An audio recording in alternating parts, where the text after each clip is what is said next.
இன்று கல்வி, தொழில் என அனைத்து துறைகளிலும் வளர்ந்துள்ள நமது கோயம்புத்தூர் அன்று பேரூர் என்ற பெரும்பரப்பின் சிறு பகுதி. கோயம்புத்தூர் இருளர் தலைவனாம் கோவனின் நினைவாய் அமைக்கப்பட்டது. காட்டுச் செடிகளும் புதர்களும் மட்டுமே நிறைந்த கோவன்பதி என்னும் ஊர் கொங்கு நாட்டின் ஒரு பெரும் பகுதியாய் திகழ்ந்தது. நம் கண்முன்னே இன்று எத்தனை எத்தனை மாற்றங்கள்! கோவன்பதி என்னும் பெயர் மருவி முதலில் கோவன்புத்தூர் என்றும் பின்னர் கோயம்புத்தூர் எனவும் வழங்கப்படுகின்றது.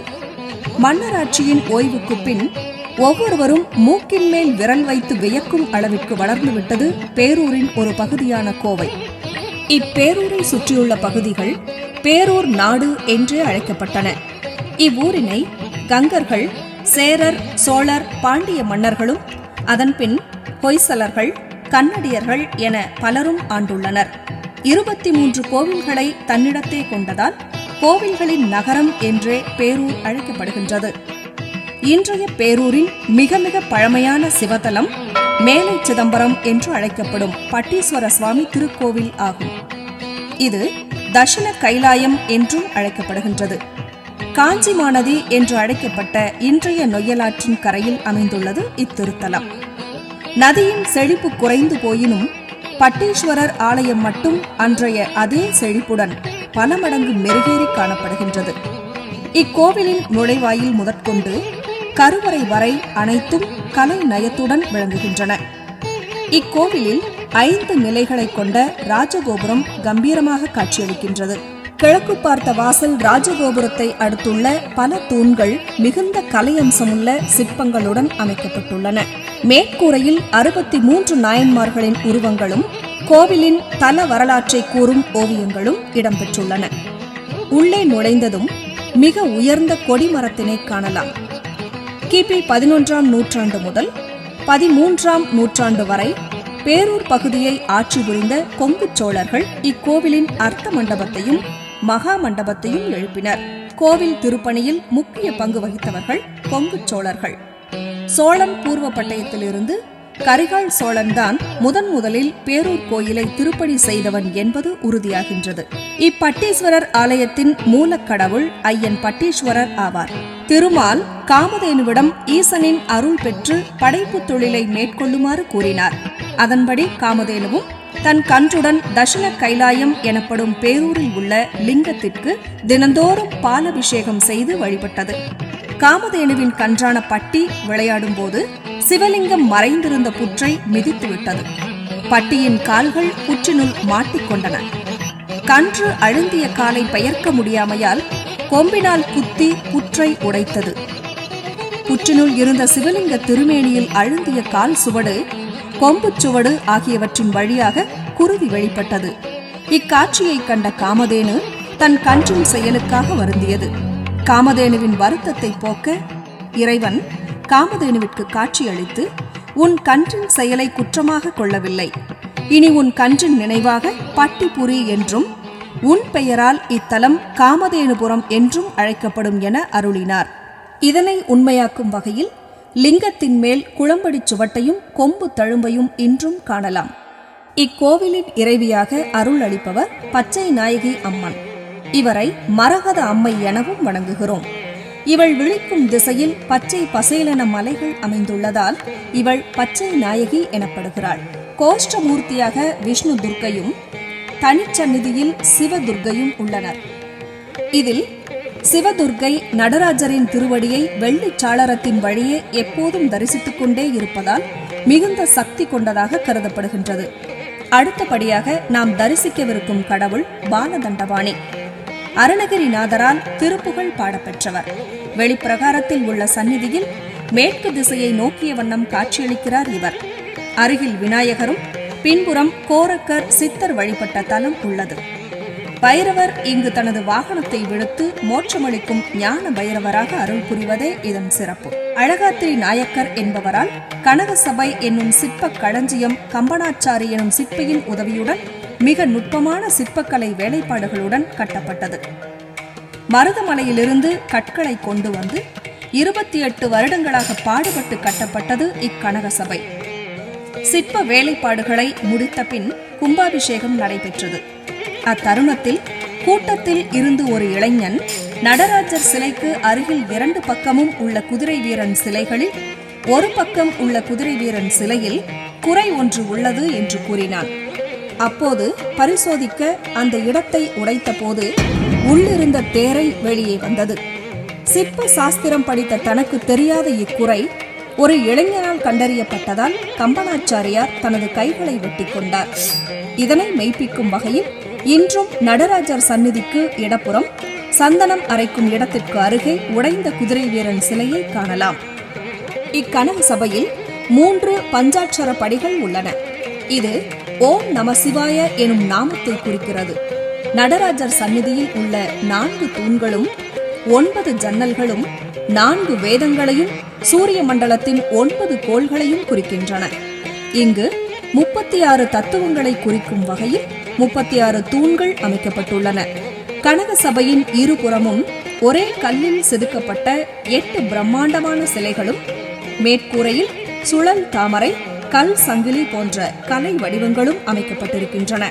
இங்கு இடது காலை மூஞ்சூறு வாகனத்தின் மீது ஊன்றியபடி நடனமாடும் நர்த்தன கணபதி, பச்சை மயில் வாகனத்தின் மீது அமர்ந்துள்ள ஆறுமுகப் பெருமான், ஆலங்காட்டு காளியுடன் போட்டியிட்டு ஆடி வென்ற ஊர்த்துவ தாண்டவர், ஊர்த்துவ தாண்டவருடன் ஆடி தோல்வியுற்ற ஆலங்காட்டு காளி, தக்கனின் யாகத்தை அழித்த அக்னி வீரபத்திரர், வலது கையில் வாள், ஏனைய கைகளில் மான், வில், கேடயம் ஆகியவற்றை ஏந்திய அகோர வீரபத்திரர், தாருகாவனத்து முனிவர்களுக்கு ஏற்பட்ட செருக்கை அடக்கும் பிச்சாடனர், யானை வடிவ அரக்கனான கஜாசுரனை அழித்த கஜ சம்ஹாரமூர்த்தி என வரிசையாக உள்ள சிற்பங்களை காணலாம். நடராஜர் சந்நிதி விசேஷமாக அமைந்துள்ள தலமாகவும் சிறப்பு தாண்டவ தலங்களில் ஒன்றாகவும் இக்கோவில் அமைந்துள்ளது. ஆனந்த தாண்டவமாடும் இறைவன் முயலகன் மீது தனது ஒற்றை திருவடியை ஊன்றியவாறு உள்ளார். இன்றும் நடராஜரின் நுழைவாயிலில் 2வது பஞ்சாட்சர படியினை தாண்டும் போது கோமுனி, பட்டிமுனி என்னும் பெயரில் பிரம்மாவும் திருமாலும் இருக்கிறார்கள். கொங்கு நாட்டின் வரலாற்றையே இங்குள்ள கல்வெட்டுகள் வாயிலாக அறிந்து கொள்ள முடிகின்றது. மூலவர் சந்நிதியை சுற்றி கல்வெட்டுகள் பொறிக்கப்பட்டுள்ளன. இக்கோவிலின் தலவிருட்சம் பன்னீர் மரம் ஆகும். இது மூலவருக்கு பின்னாலேயே அமைந்துள்ளது. அருகில் 63 நாயன்மார்களுடன் சப்தலிங்கமும், ஒரே லிங்கத்தில் 1000 லிங்கங்கள் செதுக்கப்பட்ட சகசிரலிங்கமும் மற்ற லிங்கங்களுடன் அமைந்திருக்கின்றன.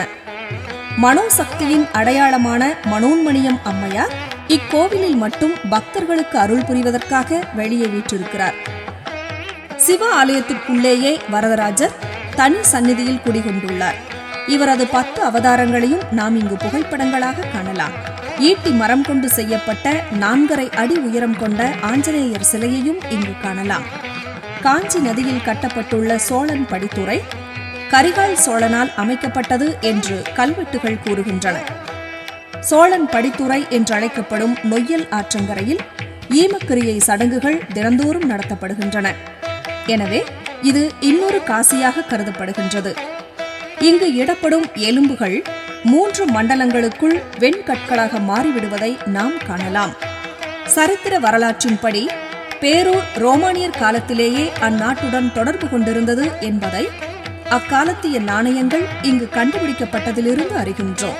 கோவிலின் எதிர்ப்புறம் உள்ள தெப்பக்குளம் தெற்கனாம்பி அரசர்கள் வழிவந்த மாதையன் என்பவரால் கிபி 15ஆம் நூற்றாண்டின் இறுதியில் கட்டப்பட்டது என்பது அங்குள்ள 1 மற்றும் 6ஆம் படி வரிசையிலும் பொறிக்கப்பட்டுள்ளது.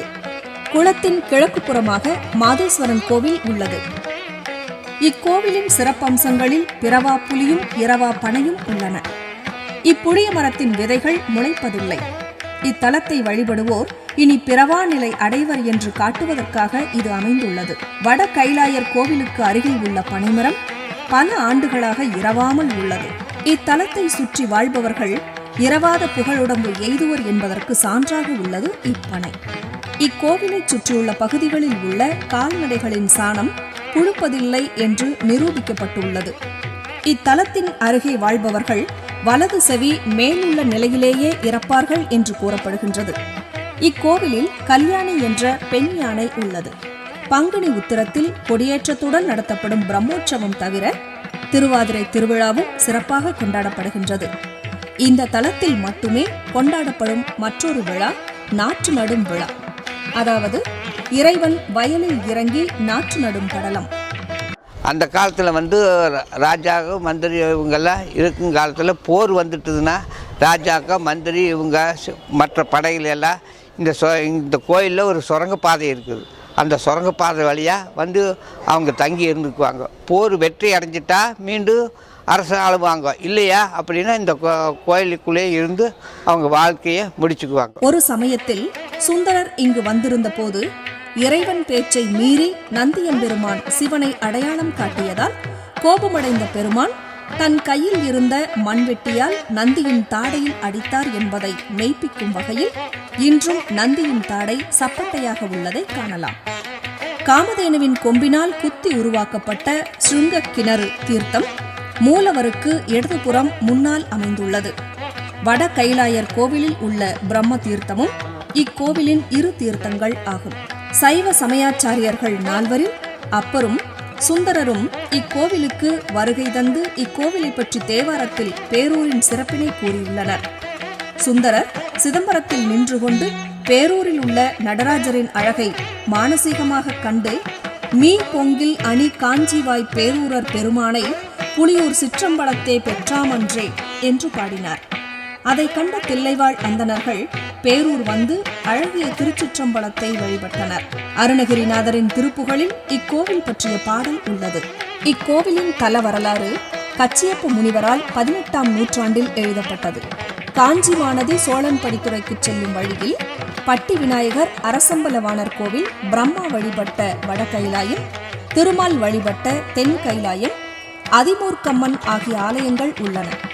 பிறவா வரம் தரும் பேரூர் பெருமானை தரிசித்து அருள் பெறுவோம் வாரே.